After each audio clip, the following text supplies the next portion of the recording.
Hello' guys, আপোনালোক সকলোকে মোৰ চেনেল নন্দিতাছ ব্লগলৈ পুনৰবাৰ স্বাগতম জনাইছোঁ। আৰু আজি মই বনাবলৈ লৈছোঁ কুৰকুৰীয়া ভেন্দিৰ ৰেচিপি। ইয়াৰ বাবে আপোনালোকে এনেদৰে ভেন্দিবোৰ মিহি মিহিকৈ কাটি ল'ব।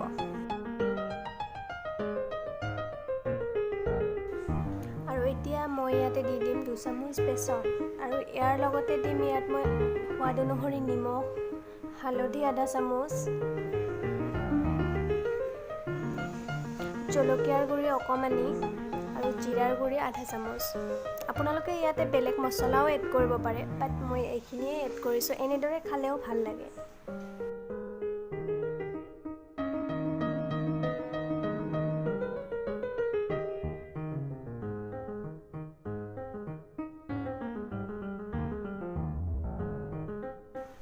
গোটেই মছলাখিনি দি হোৱাৰ পিছত এতিয়া মই এইখিনি ভালদৰে মঠি ল'ম। অকণ পানী মিহলাই এইখিনি মঠি ল'ম।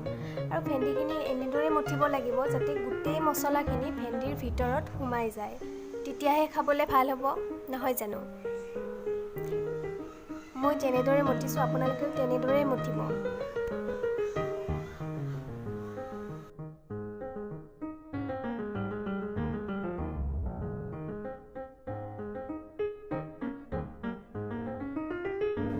এয়া মোৰ ভেন্দিখিনি মঠি হৈ গ'ল। এতিয়া মই কেৰাহীটো গেছত উঠাই দিছোঁ, অকণমান গৰম হ'বলৈ দিম। আৰু ইয়াতে এতিয়া দি দিছোঁ তেল। তেলটো অলপ গৰম হোৱাৰ পিছত মই ইয়াতে ভেন্দিখিনি দি দিম। তেলটো গৰম হৈ গ'ল, এতিয়া মই ভেন্দিটো দি দিছোঁ। এনেদৰে দিব, তেলটো অলপ সৰহকৈ দিব, তেতিয়াহে খাবলৈ কুৰকুৰীয়া হ'ব।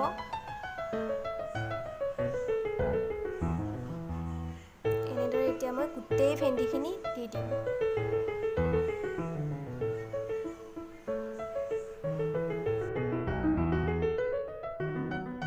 এতিয়া মই এইখিনি অলপ সময়ৰ বাবে মিডিয়াম ফ্লেমত হ'বলৈ দিম। এয়া প্ৰায় হৈ গ'ল। ওলটাই দিম, দুইটা ছাইড ভালদৰে হ'ব পাৰে বা সিজিব পাৰে। এনেও সিজি যাবই, কাৰণ মই ভেন্দিখিনি একদম মিহি মিহিকৈ কাটিছোঁ। এতিয়া এইটো ছাইড অলপ সময়ৰ বাবে হ'বলৈ দিছোঁ।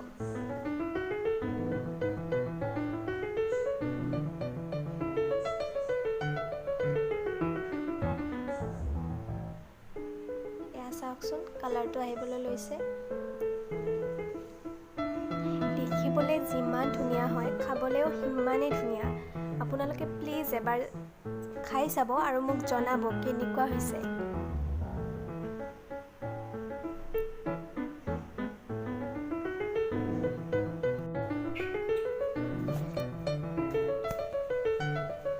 এয়া দেখিছেনে, দেখিবলৈ কিমান ধুনীয়া হৈছে।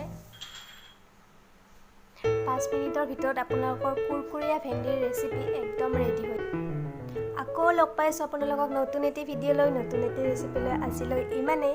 আৰু প্লিজ মোৰ চেনেলটো ছাবস্ক্ৰাইব কৰিবলৈ নাপাহৰিব, আৰু লগতে শ্বেয়াৰ কৰিব, লাইক কৰিব, কমেণ্ট কৰিব।